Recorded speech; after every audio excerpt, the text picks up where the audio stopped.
de l'Afrique. Comment faire pour s'inspirer de cela, pour aller de l'avant, et comment aussi dans ce monde qui est multipolaire diversifier les relations et pour le meilleur, dans une stratégie gagnant-gagnant. La Chine abonde dans le même sens. Ce forum favorisera un rapprochement entre les partenaires de nos deux continents et promouvra certainement le développement approfondi et durable de ce partenariat afro-asiatique sans précédent. 2 plénières, 5 ateliers ont meublé ces assises de Lomé autour des infrastructures, de l'agrobusiness, de l'énergie, de la banque finance et du tourisme, des partages d'expériences et échanges fructueux. Les actes de ce forum allaient faire l'objet d'un suivi régulier afin de pouvoir permettre à nos autres institutions de développement de la sous-région d'avoir des benchmarks de réflexion pour le futur et pour le développement de la sous-région. C'est un forum, j'espère que si les recommandations ont été bien suivies par les institutions, nos gouvernements, je crois que ça pourrait aboutir vraiment à l'éclosion de notre économie au niveau de la sous-région. Ça s'est très bien passé, il y a eu des échanges assez fructueux, on a fait une moisson de connaissances. Il y a des recommandations fortes à l'endroit des pays de l'UMOA, de la CEDEAO, pour davantage booster l'investissement dans le secteur public et privé. La Banque ouest-africaine de développement vient ainsi de jeter les bases d'un nouveau partenariat UMOA-Asie et la rencontre s'est terminée sur une note d'espoir. La représentante régionale résidente de la Banque africaine de développement a rendu visite au ministre de l'Aménagement du territoire et des collectivités locales. Au menu des discussions, les perspectives du projet Piste communautaire au terme de sa première phase, jugée satisfaisante par le groupe de la Banque africaine de développement, nous dit Ibrahim Assadi. Le groupe de la Banque africaine de développement et les fonds de l'OPEP avaient financé de 2002 à 2009 le PPC PNIR, projet Piste communautaire, en appui au programme national d'infrastructures rurales, d'un montant de 15 milliards de francs CFA. Plus de 1200 km de pistes rurales ont été réalisées au sein de 84 communautés rurales. Le PPC PNIR a facilité la mobilité et l'amélioration de l'accès aux soins et à l'éducation à plus d'1 500 000 personnes. De même, la responsabilisation des collectivités locales et la dynamisation des zones agricoles ont positivement amélioré le pouvoir d'achat des communautés de base. Normal si Madame la représentante résidente de la BAD, en rendant visite au ministre de l'Aménagement du territoire et des collectivités locales, a positionné dans les échanges la nécessité d'instruire une seconde phase du projet Piste communautaire pour lutter contre l'insécurité alimentaire et promouvoir l'économie locale à travers les bonnes pratiques du projet Piste communautaire. Les pistes rurales sont extrêmement importantes. L'infrastructure est importante et les pistes rurales qui sont le moyen de désenclaver sont extrêmement importantes. On le comprend. Même au niveau de l'impact, sans parler de l'impact sur la production, mais l'impact sur la santé, l'impact sur la scolarisation et ainsi de suite. Sur le plan procédural, à notre niveau, comme je vous ai dit, et que nous sommes très sensibilisés à ça parce que nous connaissons l'importance. Nous pourrions éventuellement identifier, mobiliser des ressources concessionnelles pour ce projet de piste rurale, mais il faudra que le gouvernement nous indique clairement les priorités. Cet appel a été bien décrypté par Cheikh Bamba Dièye qui a insisté sur l'urgente priorité de son département. Et à ce niveau, les pistes rurales sont au cœur des pulsions des collectivités locales, une coïncidence bien heureuse. L'urgence est encore réelle. Moi, personnellement, on pourrait dire qu'au ministère de l'Aménagement du territoire et des collectivités locales, le PNDL a toujours le vent en poupe. Mais au-delà de ce que le PNDL fait en termes de travail, il y a les urgences nationales en termes de développement. Et pourrait-on aujourd'hui enlever des priorités de notre pays, les pistes de production, par rapport à la dynamique qui voudrait qu'on relance l'économie nationale, qu'on donne plus d'opportunités aux producteurs? Je pense qu'à ce niveau-là, la question est tout à fait tranchée. Nul doute, le gouvernement saisira cette belle opportunité en érigeant en rang de priorité le financement de la deuxième phase du projet Piste communautaire dont l'objectif est de lutter contre la pauvreté en assurant la mobilité des populations et des biens en milieu rural. Et à ce titre, il participe à densifier la vision de la BAD qui s'appuie sur l'économie sociale et la dimension environnementale pour assurer une croissance inclusive verte. Le premier sommet mondial de la diaspora africaine est prévu demain vendredi en Afrique du Sud. Une réunion ministérielle a été ouverte aujourd'hui à Pretoria en prélude à la rencontre des chefs d'État. C'est sous l'égide de l'Union africaine. Au menu des discussions figurent les changements climatiques et la coopération sud-sud. La synthèse est signée Louis-Philippe Sagna. Pas moins de 60 pays sont attendus vendredi en Afrique du Sud. Cette réunion ministérielle permet de mieux orienter la réflexion. Une très grande hospitalité du pays de Nelson Mandela, des thèmes tous de solidarité autour des changements climatiques, autour de la croissance économique, de l'orientation des capitaux directs étrangers, de la coopération sud-sud, de la nécessité d'instaurer dans nos pays un état de droit, d'avoir des programmes dans le sens de l'application des droits humains, de faire davantage attention aux couches vulnérables. Ce sommet est le couronnement d'un processus consultatif qui a vu la tenue de nombreuses rencontres impliquant la diaspora africaine à Brasilia, New York, Londres, Paris, Bahamas. Souvent, vous entendez un mot péjoratif suivi de go home. Et ceux qui l'ont expérimenté, ceux qui, comme moi, ont expérimenté ça, savent ce que cela veut dire d'avoir une terre d'attache. Malheureusement, certains de nos collègues ne l'auront pas compris. J'espère que les chefs d'État, vendredi, pourront rattraper ce manquement. L'atteinte des objectifs du millénaire pour le développement est l'une des préoccupations majeures, surtout en cette période où le continent est secoué par de vives tensions. Il faut que l'on apprenne à faire des transitions pacifiques de pouvoir. Il faut que d'une seule et même voix, nous disions non à ces coups d'État et ces contre-coups d'État, à ces guerres civiles qui n'en disent pas le nom, à ces dépenses de sommes faramineuses pour s'armer, alors que des dépenses urgentes sont là dans le sens du développement de nos pays, de l'éducation, de la santé, des infrastructures, enfin de tout ce qui nous permet d'ici 2015 d'atteindre les objectifs du millénaire pour le développement sans toujours nous baser sur l'aide publique au développement. La tenue du sommet mondial de la diaspora africaine a été décidée par la 17e conférence des chefs d'État et de gouvernement de l'Union africaine. C'était à Malabo, en Guinée équatoriale, en juillet dernier. En marge de cette rencontre préparatoire, le chef de la diplomatie sénégalaise a eu une entrevue avec son Excellence Meïté Kouana Machaban, ministre des Relations internationales et de la coopération de l'Afrique du Sud. Nous restons à l'étranger où ce jeudi était le deuxième jour de vote pour l'élection présidentielle en Égypte. 12 candidats sont en lice, 12 candidats sont en lice pour occuper le fauteuil laissé vacant par Hosni Moubarak. Cette élection a vu la participation de plusieurs Égyptiens. Les premiers résultats sont attendus dimanche ou lundi. Au Canada, le mouvement de protestation dit Printemps érable prend une nouvelle tournure. Des arrestations massives ont été notées hier. 700 personnes ont été interpellées par la police. Les étudiants protestent contre la hausse des frais de scolarité et s'en prennent maintenant aux autorités. Chaque nuit depuis 3 mois à Montréal, les étudiants défient les autorités. Hier soir, dans un premier temps, les forces de l'ordre battent en retraite. Mais vers minuit, c'est l'escalade, atmosphère quasi insurrectionnelle dans les rues québécoises. La manifestation est jugée illégale par le gouvernement. Résultat, 700 arrestations en quelques heures. Les manifestants interpellés sont menottés, entassés dans des bus, 700 € d'amende pour chacun d'entre eux. Ils seront tous relâchés au petit matin, mais ces arrestations massives ne font que durcir le mouvement.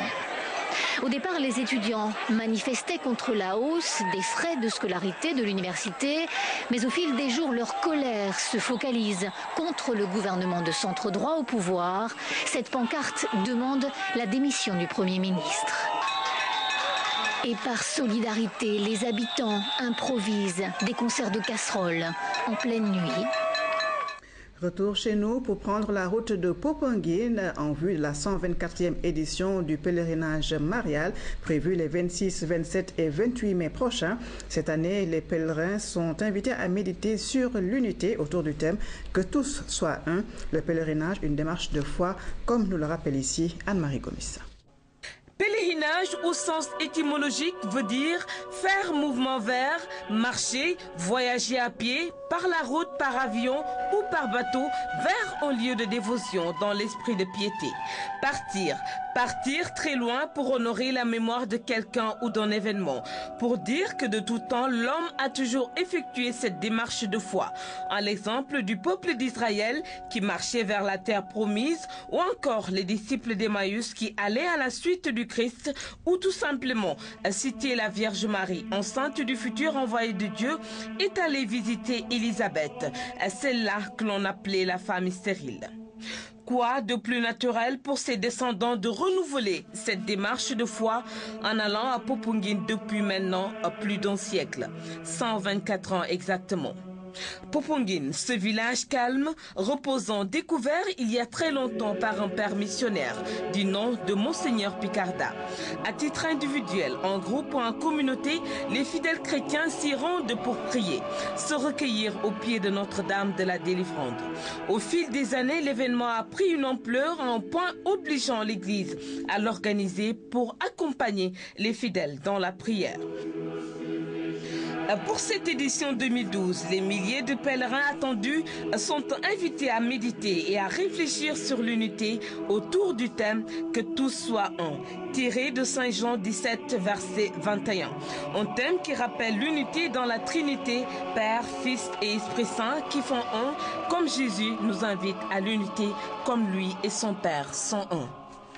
Les préparatifs de cette 124e édition du pèlerinage marial sont presque terminés. C'est un constat du comité d'organisation qui a rencontré les autorités étatiques et partenaires pour faire le point sur ces préparatifs à quelques 48 heures de l'événement. Pour l'ensemble, la satisfaction reste partagée, nous dit Philomène Constance Diaye. Il est possible de prévoir le temps de repas des marcheurs de Mbour et de Kaolack à Tchafoura. Cette réunion d'évaluation s'est tenue dans le but d'apporter des réponses à de telles interrogations. À quelques jours du début du pèlerinage marial, le comité d'organisation évalue les travaux préparatifs. L'ensemble des services d'intervention ont rendu compte. Donc nous aurons des éléments qui seront embarqués à bord d'embarcations type vedette pour assurer la sécurité de la plage. Nous aurons aussi des motoquads, nous aurons des chevaux. Donc tout ce dispositif-là sera centré sur la plage pour faire respecter les interdits. 15 camions citernes, de 10 bâches à eau et de 6 citernes fixes seront également respectés. J'en ai la confirmation avec la direction. Et à partir du samedi, on va donc déjà déployer nos camions citernes de Thiès pour procéder au remplissage et des bâches des citernes qui seront déployées. Pour l'entretien et la maintenance de l'ensemble des réseaux qui alimentent Popenguine et environ, on l'a réalisé à 100%. Pour l'entretien basse tension, on avait prévu de remplacer tous les poteaux bois qui sont endommagés, c'est fait. Et les ampoules grillées aussi ont été remplacées. Et aujourd'hui, on est en train de faire les derniers réglages pour pouvoir parfaire. Ainsi, l'état des lieux satisfait le comité d'organisation. Sauf quelques petits réglages à effectuer, Popenguine et le Cap des Biches sont prêts à accueillir les pèlerins dans les meilleures conditions possibles. Et sur le terrain, nous nous sommes rendus compte qu'il y a beaucoup d'avancées et que tous les chefs de service qui s'étaient engagés lors des différents services, sur le terrain, nous avons vu que véritablement il y a de grandes avancées. Toutes les promesses, en tout cas, ont été tenues. Nous attendons la finition de certaines petites questions qui restent à finir d'ici vendredi. Nous sommes très satisfaits du travail qui a été fait par les différents services. Nous avons des taux qui dépassent 97 à 98% de couverture des besoins. Cela renseigne fort sur le niveau d'engagement et de détermination de l'ensemble des services de l'État, comme l'a demandé M. le ministre de l'Intérieur, mais également sur instruction du chef de l'État, lesquelles instructions ont été réitérées à l'occasion du dernier Conseil des ministres passé. Un peu avant cette rencontre, la délégation a visité le village des marcheurs ainsi que les différents parkings de stationnement. L'installation des abris provisoires est presque à terme. Devant ces mesures préparatives, il a été suggéré de rédiger un cahier de charges à l'issue de cette 124e édition. Ce cahier permettrait d'anticiper sur l'organisation du jubilé des 125 ans de pèlerinage marial de Popenguine. La RTS célèbre 70 ans de radio et 40 ans de télévision. L'événement est prévu du 31 mai au 2 juin prochain. La direction générale et l'amicale des jeunes de la RTS mettent les bouchées doubles pour rendre hommage et honorer plusieurs pionniers de l'audiovisuel au Sénégal. Un point de presse est prévu demain, mais avant, voici le témoignage du cardinal Théodore Adrien Sarr au micro de Ibrahima Djidjou. Je ne peux que me réjouir avec vous de ce jubilé que vous annoncez et vous encourager effectivement à le préparer, à le célébrer avec les moyens que vous avez pour que le positif, les acquis soient bien soulignés. Et comme vous le dites, tous ceux qui ont été les pionniers, qui ont lancé la maison avec les moyens du bord, qu'on reconnaisse leur mérite, qu'on vraiment puisse les remercier, les féliciter pour ce qu'ils ont fait et pour vous, à partir de là, leur donner en quelque sorte l'engagement, la promesse que ce qu'ils ont semé, vous êtes en train de le faire pousser et grandir pour que de plus en plus la maison devienne ce grand baobab, ce grand fromager qui pourra toujours vraiment faire du bien au Sénégal. En tout cas, ça me donne l'occasion aussi de vous redire toutes mes félicitations pour le travail que vous accomplissez aujourd'hui, la qualité de ce travail et l'étendue vraiment de la couverture de la RTS à travers le monde, qui fait que beaucoup de gens dans n'importe quel pays aujourd'hui arrivent à suivre ce qui se passe au Sénégal grâce à la RTS. Donc on ne peut que vous féliciter pour cela, vous se réjouir avec vous de cela et continuer à prier Dieu pour que les moyens soient au rendez-vous. Que les moyens soient toujours là pour vous aider vraiment à continuer de faire le même travail, améliorer la qualité et améliorer aussi l'audition pour que de plus en plus à travers le monde, la RTS marque son image. Ngekor prépare la prière de Salatul Tasbir prévue le 28 mai prochain. Déjà un CRD spécial consacré à cet événement a eu lieu. C'est un événement religieux instauré par Feu El Hadji Ibou Sakho depuis 42 ans. Toutes les dispositions ont été prises à l'issue d'un CRD présidé par les autorités administratives en présence de la famille d'Ibrahima Sakho. Le compte rendu est signé Cherfal. Cela fait 42 ans, jour pour jour, que la prière dite Salatul Tasbir illumine l'environnement de Médinatoul Mounawara. Ce site, implanté au cœur de Ngekor, sur le chemin de Mbour, est devenu aujourd'hui, grâce à la lumière de cette prière instaurée par Feu El Hadji Ibrahima Sakho, un véritable lieu de pèlerinage et de convergence de milliers de fidèles. C'est cette ampleur qui suscite toute l'importance que l'État accorde à la bonne tenue de la manifestation. Les dispositions sont déjà en cours, elles sont appliquées, que ce soit le secteur de la santé, que ce soit le secteur de l'hydraulique, le secteur de l'environnement, de l'assainissement avec l'ONAS, la Sénélec, bref, tous les secteurs sont là. Et les chefs de service ont pris des engagements, des actions sont en train d'être déroulées, on est sur la dernière ligne droite et j'espère avec l'appui de tout un chacun que nous allons passer cet événement dans d'excellentes conditions. Le CRD consacré aux préparatifs de Salatul Tasbir prévu le 28 mai prochain n'a pas lésiné sur les mesures idoines à prendre conformément aux directives du chef de l'État. Au peigne fin ont été passées les questions liées à la sécurité, à la santé, à l'eau, à l'électricité, à l'hygiène, à l'assainissement et à l'environnement. Les chefs de service présents ont donné l'assurance quant à l'exécution de ces tâches à la satisfaction des organisateurs. Cette année, cela revêt un caractère particulier parce que vous savez, ici au Mali, là en Guinée-Bissau, en Mauritanie, on vient de l'apprendre, en Guinée-Bissau, jusqu'au Nigeria, jusqu'en Palestine, la Oumma dans son ensemble est en ébullition. Et c'est pourquoi dans ces prières-là, nous allons faire une part absolument et particulièrement et singulièrement réservée au peuple malien, meurtri dans sa chair, pour que la paix y revienne. Des innovations sont également notées pour cette 42e édition avec la délimitation du site en 3 espaces. C'est ainsi qu'une aire de prière est aménagée, une autre pour les marchands et enfin un parking pour les véhicules. Le déplacement des pèlerins sera sécurisé sur les axes menant à Médinatoul Mounawara avec le jalonnement des forces de l'ordre, comme l'a rappelé Serigne Habib Sakho, Le sens de cette journée de prière est de lutter contre le péché. En tout cas, son feu père s'était fixé cet objectif. Atelier international organisé par Synergie, Lumière et Développement, c'est pour promouvoir un meilleur comportement de l'éthique et de la responsabilité des entreprises. Il vise le renforcement des capacités de la société africaine pour une meilleure prise en compte, pour une meilleure prise en conscience des dangers liés à l'activité de certaines multinationales. Ibrahim Andong.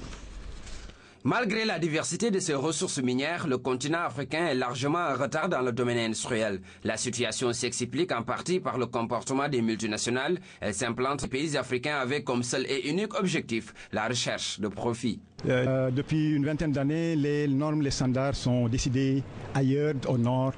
Et malheureusement, nous, les Africains, on subit les impacts. Là où nos États devraient être proactifs et développer des politiques solides, efficaces de responsabilité sociale des entreprises, malheureusement, on note en Afrique qu'il n'y a pas, même s'il y a des aspects dans certains codes, comme le code de l'environnement sénégalais ou le code des miniers, il n'y a pas de politique de responsabilité sociale des entreprises dans nos États. Cette culture du profit au détriment de l'environnement ne laisse pas indifférent la société civile. Des mesures importantes sont préconisées pour la promotion de l'éthique et de la responsabilité sociale des entreprises. Ayant une position de juriste et d'avocat, c'est évidemment de pousser et faire en sorte que les associations civiles prennent les outils qui existent au niveau international, que ce soit le droit international, que ce soit le droit local. Donc l'idée de ce séminaire, c'est de dire aussi les acteurs de la société civile ont un rôle important à jouer pour mobiliser les victimes ici, faire en sorte qu'on les entende. Cette rencontre internationale de 2 jours permettra de mieux outiller la société civile africaine sur les dangers découlant de l'activité des multinationales. La Confédération nationale des employeurs du Sénégal a reçu la visite du ministre de la Jeunesse, de l'Emploi et de la Formation professionnelle. Les deux parties comptent conjuguer leurs efforts pour un partenariat public-privé dynamique. Au cours de cette rencontre, un constat et un diagnostic pointu ont été posés pour mieux venir à bout des problèmes, nous dit Ousmane Ba. Cette rencontre de prise de contact a très rapidement pris une allure de séance de travail. Le ministre de la Jeunesse, de la Formation professionnelle et de l'Emploi ayant effectué ce déplacement a été vivement remercié pour cette initiative qui est un début de collaboration positive. Nous sommes heureux d'avoir à nos côtés Monsieur le ministre et lui dire toute la considération que nous avons non seulement pour lui-même et son département, mais surtout pour le contenu qu'il veut donner à sa mission en associant le secteur privé, en associant le patronat. Lors de ce face-à-face, patronat, ministère, les membres de la Confédération nationale des employeurs du Sénégal n'ont pas manqué d'exprimer un certain nombre de préoccupations. Sur des questions aussi importantes que celle de la problématique de la formation, mais en relation avec les objectifs des entreprises en termes de qualité des ressources humaines, sur les questions de financement de la formation technique et professionnelle. Le docteur Ali Kotondiaye est convaincu que le partenariat public-privé constitue un levier qu'il faut actionner pour réduire le taux de chômage. Il se dit rassuré compte tenu des lendemains meilleurs qu'augure ce compagnonnage. Il était logique que nous, tutelle de la formation professionnelle, partagions, n'est-ce pas, notre vision avec ceux-là même qui créent des emplois. Autrement dit les employeurs, pour que la vision des uns et des autres se conforme, pour que la formation qui est donnée aux apprenants réponde, n'est-ce pas, aux critères, n'est-ce pas, nécessaires pour les entreprises. Pour ce qui est de la CFCE, la contribution forfaitaire en charge des entreprises, le ministre de la Jeunesse, de la Formation professionnelle et de l'Emploi dit prendre bonne note. Cette question fera l'objet d'une réflexion approfondie avant les prochaines rencontres avec le patronat. La 43e promotion des élèves sous-officiers de la gendarmerie nationale a vu son drapeau. Cette cérémonie marque la fin d'une formation initiale du combattant de 3 mois à Fatick. Au total, 388 futurs officiers prêts à aller jusqu'au bout d'ici 2 ans. Louis-Philippe Sagna. Ils sont tous issus d'un concours très sélectif. Au départ, il y avait 2300 candidats. Au finish, seuls ces 388 élèves sous-officiers, dont 14 filles, ont eu le mérite de suivre cette phase d'endurance, de privation et d'acquisition de connaissances de base. Durant cette phase prépondérante de la carrière, les élèves gendarmes sont soumis à des exercices physiques soutenus, de jour comme de nuit, pour forger leur mental et leur capacité à tenir dans la durée face aux exigences du service. La présentation du drapeau est une étape phare dans la poursuite de cet apprentissage. C'est pourquoi, devant les parents, les autorités et autres invités, le commandant d'école a réitéré ses recommandations. Je vous exhorte à la recherche permanente de l'excellence, à la persévérance, pour qu'à l'issue de votre formation, vous soyez de dignes représentants de notre prestigieuse institution et de notre pays dont les forces de défense et de sécurité ont fini de marquer leur empreinte au-delà des frontières nationales. Suivre les pas des valeureux anciens, voilà ce qui est attendu de ces futurs sous-officiers. Ils devront surtout protéger les personnes et les biens et rester fidèles à leur devise « Honneur, patrie ». Le ministre de la Culture appelle à une plus grande professionnalisation du Festival de jazz de Saint-Louis. Youssou N'Dour, qui présidait l'ouverture de l'événement en présence de son invité d'honneur, Charles Aznavour, a également appelé à sa démocratisation. Saint-Louis Jazz célèbre cette année ses 20 ans. Notre envoyé spécial, Maman Moussagnan, nous en dit plus.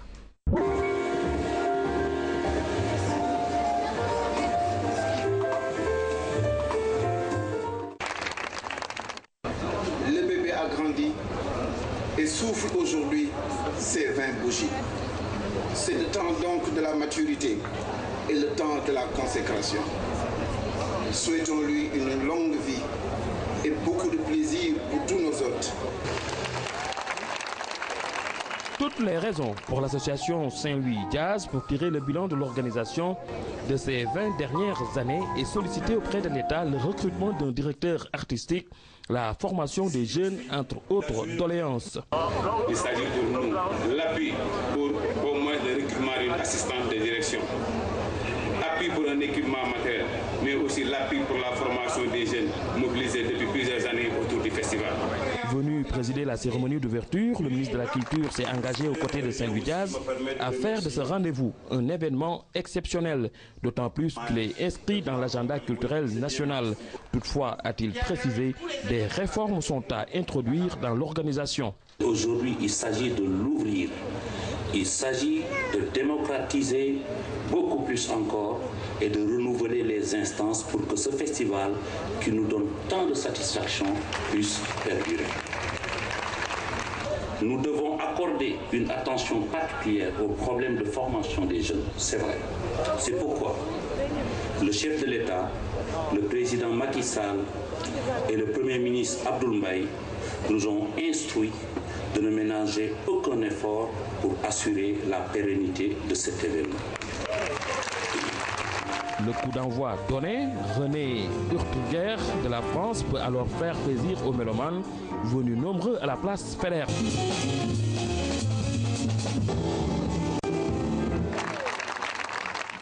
Suivra l'ensemble lyrique traditionnel. Invité d'honneur du festival, Charles Aznavour a eu droit à un vibrant hommage, surtout lorsque Souleymane Faye a fait revivre au public la belle époque.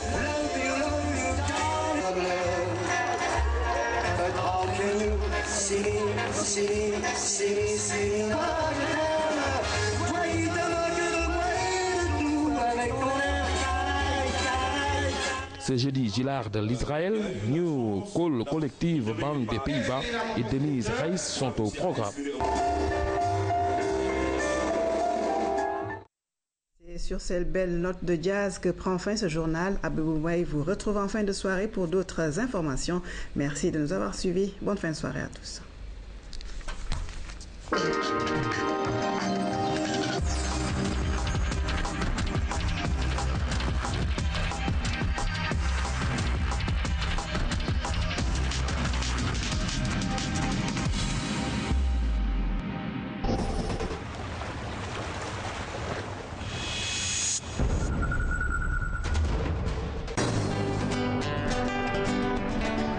Avec Orange. wooteel ci lu yomb li kay yitteel na ma SMS 10 francs loolu neex na de.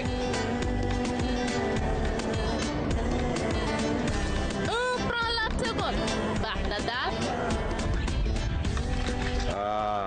ak promo Rastat Kirène ak Orange man ngaa woote ku ne.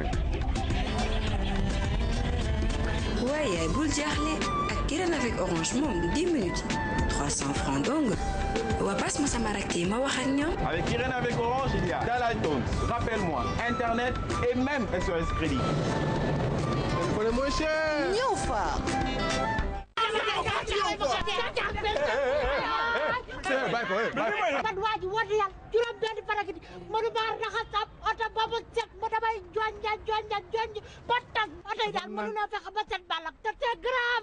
yow doo jëfandikoo sokkali nga xam ne ci lépp la ay. waaw gis nga sokkali dafa ay ci yére moo ay ci ndab moo ay ci karo moo ay ci dama ni la ak soppaline day set di xëy lu ne.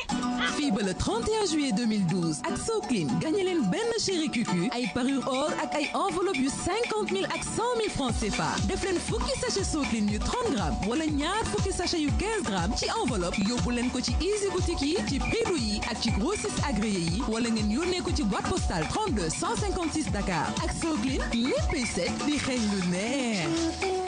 sëñ bi loo xam si supermarché Citydia moom manqué woon nañu trop si biir koñ yan produit yi ñoo la fi gën a neex su ma ko doon lim suba ba ngoon du ma fi jóg supermarché bi daal ngeen doon xaar waaw moom lañ doon xaar te man fu Citydia ne dama ko fekk même démb dem naa Anne Maris dugg si biir jënd fa li ma fay jënd parce que prix du benn vraiment lépp loo xamante ni nit ki bëgg na ko su ñëwee fii da ko fii fekk fu Citydia ne dañ fa dem yemul ak yeneen yi man avant dama doon dem si yeneen supermarché yi mais fii yemul ak ñoom à bon qualité bon prix hygiène propreté tout est là-dedans merci beaucoup au revoir. Citydia vous libère de la vie chère. Liberté 6, Mariste, Nord Foire, Mermoz, Point E. L'année dernière, Maman Bocage et sa caravane ont traversé la ville en organisant des jeux concours et des tombolas. Vous avez été nombreux à participer et à gagner.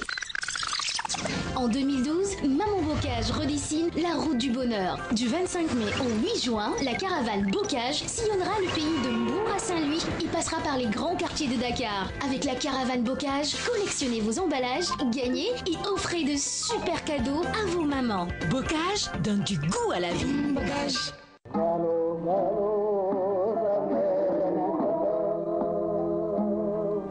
Chaîne nationale pour Radio Sénégal. Moi, l'un des directeurs, regarde sur le Sénégal d'autrefois. Du conseil se trouvait M. Ousmane Gom, Ibrahim Matar. 70-40. La machine à remonter le temps rappelle les grandes voix de Radio Sénégal. 70 ans de radio, 40 de télé.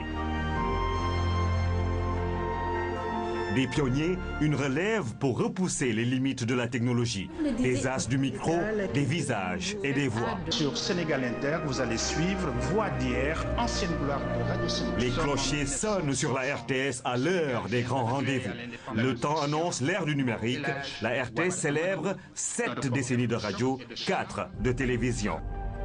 Le paysage radiophonique sénégalais se résume à 3 chaînes.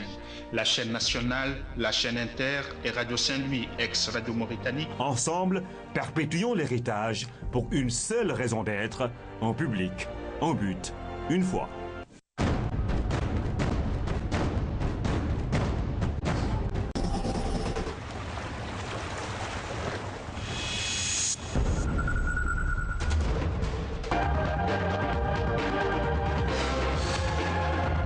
Le tiercé carte plus quinte plus prix légal de Mésobran benn course de haie maanaam daw bu ànd ak itam jàll ay obstacle bu fukki fas ak juróom-benn rang ci 3900 mètres la oto yi dawal tey arrivé bi nii la tëddee 8 6 14 16 11 rapport yi tamit fayagum na hors de tiercé 12 000 francs désordre de tiercé 2 000 francs hors de carte 204 500 francs, désordre de carte, 25 500 francs, bonus 3 000 francs.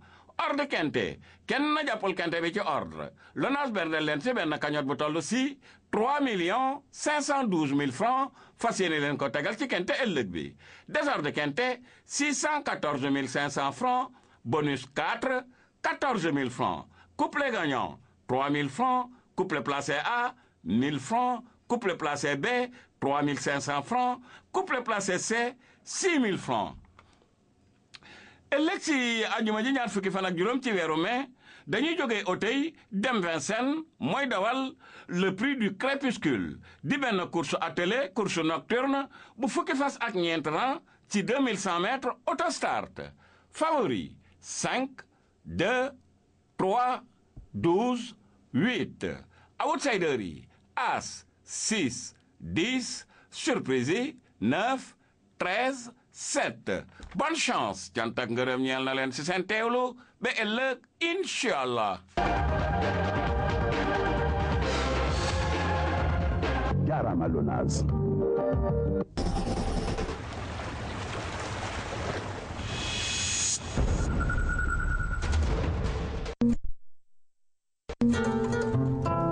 Sous le haut patronage de son Excellence M. Macky Sall, le président de la République, sous la présidence effective de M. Abdoul Mbaye, Premier ministre, et sous le parrainage du professeur Amadou Matar Mbow, ancien directeur général de l'UNESCO, la FASTEF, ex-École normale supérieure, fête ses 50 ans d'existence.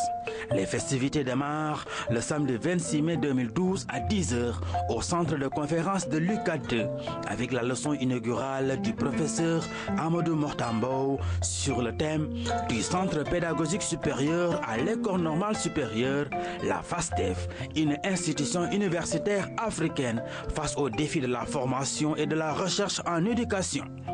De 1962 à 2012, la FASTEF a formé plusieurs générations de professeurs d'enseignement moyen secondaire et d'inspecteurs de l'éducation.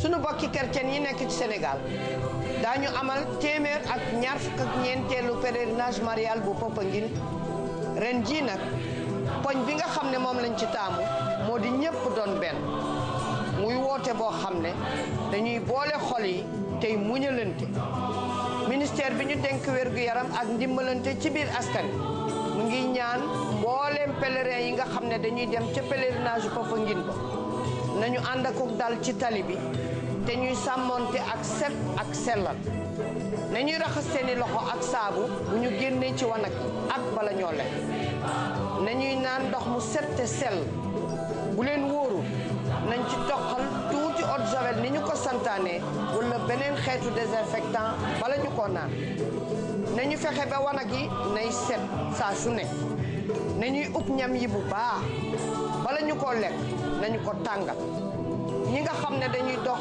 jëm ca pèlerinage marial bu Popenguine ba nañu aar seen bopp ci naaj wi te ñuy naan ndox mu bari dana baax ci mbooleem ku jóg jëm ca pèlerinage ba nga sàmmonte ak code de la route bàyyi ci xel ministère bi ñu dénk wér-gu-yaram ak ndimbalante ci biir askan wi mu ngi ñaanal mbooleem ñi jóg jëm ca pèlerinage marial bu Popenguine pèlerinage u jàmm ci atum 2012.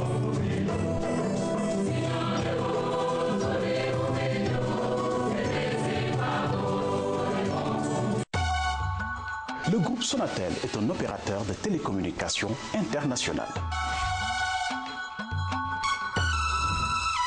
La couverture du territoire est une priorité du groupe.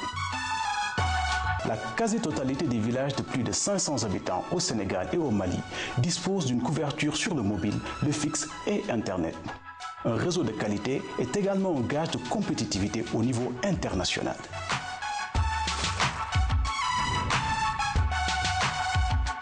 Aujourd'hui, des milliers de kilomètres de fibres optiques couvrent le Sénégal et le relient à une quarantaine de pays à travers le monde.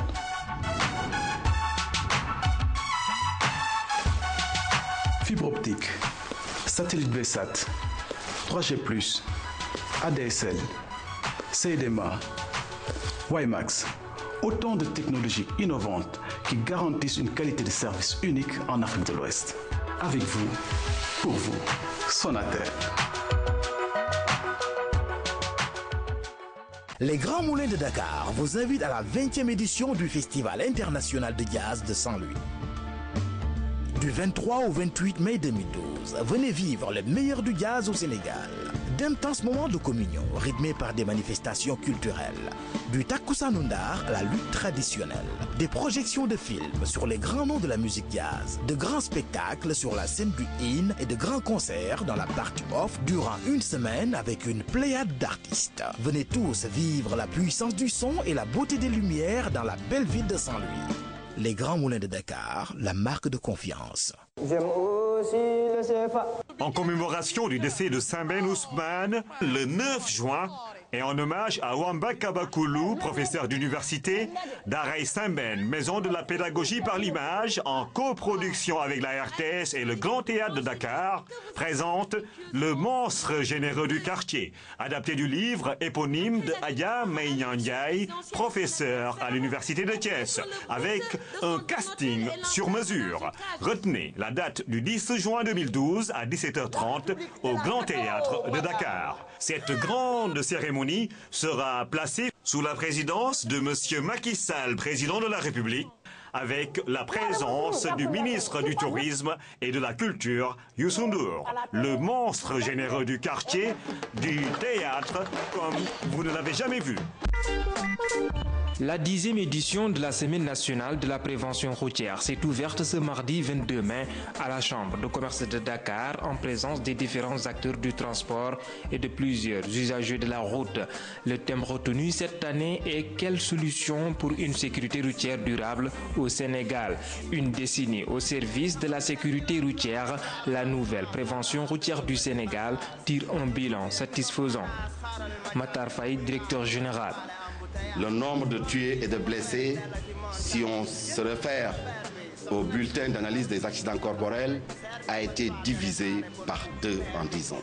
Cette réduction est due en grande partie à la formation et à la sensibilisation de plusieurs usagers de la route.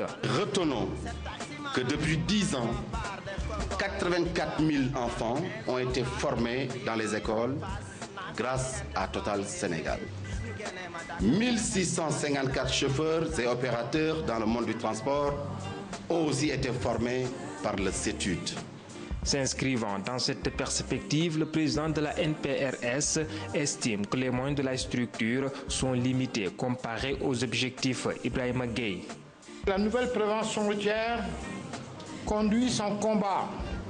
Un combat avec des moyens limités. Depuis 2002, notre association a rappelé inlassablement aux populations l'importance de la prévention routière.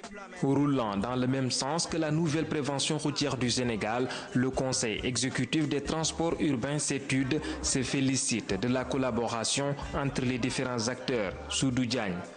Ce que nous faisons ensemble d'ailleurs, parce que c'est ce que nous faisons ensemble, c'est de mener des actions de formation à l'endroit des transporteurs, à l'endroit des chauffeurs, ce qui permet un comportement par rapport effectivement aux usagers. Quand je dis usagers, c'est ceux qui sont à bord des véhicules, mais aussi les piétons qui traversent la route. Du côté des assureurs, on estime que la prévention reste la meilleure solution. La prévention routière est un prolongement naturel de l'action des assureurs en ce qu'elle permet, par l'éducation et la sensibilisation des assurés, de réduire la fréquence et la gravité des accidents. Et comme vous le savez, tout ce qui diminue le coût des sinistres améliore l'exploitation des compagnies d'assurance et permet l'offre d'une meilleure qualité de service. L'objectif fixé par le gouvernement sénégalais est de réduire le taux des accidents à 35% d'ici 2022. Morngom, ministre des Infrastructures et des Transports. La stratégie à cet effet est axée sur d'abord la gestion et la coordination de la sécurité routière, le système d'information sur les accidents, la formation des conducteurs et l'examen du permis de conduire. L'éducation en milieu scolaire, l'information et la sensibilisation, le contrôle technique, l'application de la loi, l'ingénierie des routes et les services d'urgence. Le ministre des Transports s'est par ailleurs félicité de l'action menée sans relâche par la nouvelle prévention routière du Sénégal. Je félicite la nouvelle prévention routière du Sénégal pour tous les efforts qu'elle ne cesse de mener pour la prévention des accidents.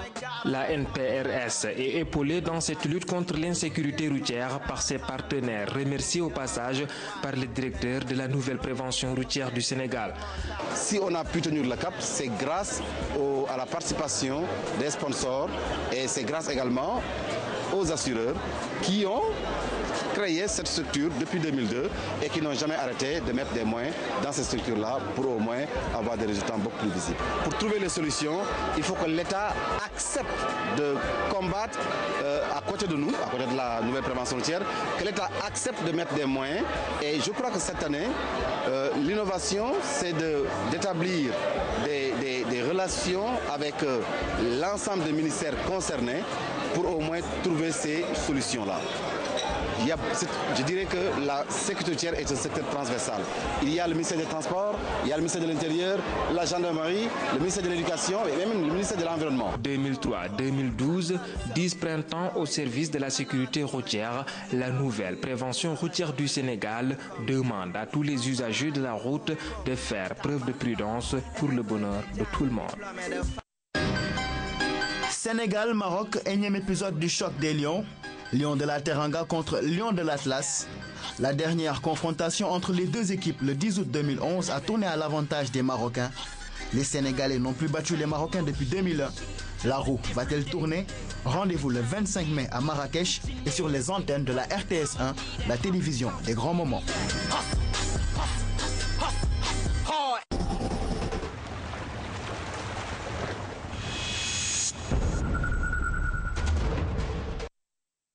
Pour bien cerner le pèlerinage, il y a deux mots.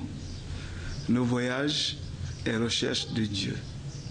Le voyage, le pèlerinage est un voyage à la recherche de Dieu. Nous tous, sauf les habitants de Popenguine, nous allons tous nous déplacer. Nous allons effectuer un voyage pour aller à Popenguine. Donc c'est un voyage. Mais pourquoi on va à Popenguine? Recherche de Dieu. D'après nos informations, Popenguine signifie tête de génie ou tête de serpent. Or, pour nous, dans notre foi, Marie est la femme qui n'a pas de péché. Elle a été préservée par Dieu du péché originel dans lequel nous naissons tous, parce qu'elle devait être la mère de Jésus. Et en ce moment-là, on dit que c'est elle qui écrase la tête de serpent. Ça veut dire en fait, c'est elle qui va être, grâce à Dieu, victorieuse du démon. Parce que le serpent représente le démon, le diable. Donc le Popenguine a été choisi pour ça, grâce à son site, qui était en ce moment-là un beau site pour les pèlerinages. Et ensuite, pour son étymologie, tête de génie, tête aux têtes de serpent, et Marie est celle qui écrase la tête du serpent dans le fond.